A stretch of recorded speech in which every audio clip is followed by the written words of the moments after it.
You're going to be hearing a lot about the so-called rescissions package. So what is this all about?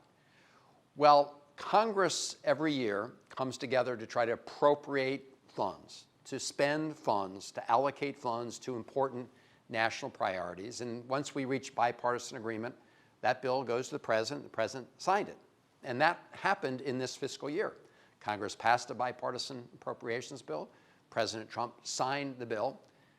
And having signed the bill, the President now wants to take out many of the priorities that Congress had put in that bill and that he'd already agreed to. And those are called rescissions. He wants to essentially undo decisions that had already been made and that he had signed off on. As you can see, this would disrupt the entire idea behind the appropriations process. You come together, you weigh different priorities, Congress makes sure that all the states' interests are reflected. And once the President signs off on that package, he shouldn't be able to get another bite of the apple and say, well, I liked these particular priorities that I signed off on, but I don't really like these others, and I'm going to ask Congress to get rid of them. So what the President does is he's taken about $9 billion worth of programs that he now wants to get rid of. Some of these relate to public radio and public television.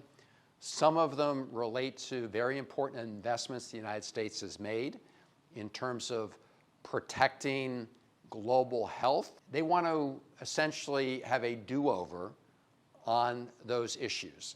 And we are going to make sure that we stand firm, because if presidents can simply, with a straight, partisan vote in the United States Senate and the House, undo what had been a bipartisan agreement, that will undermine the entire process that Congress goes through exercising its power of the purse, and it will undermine the whole idea of separation of powers.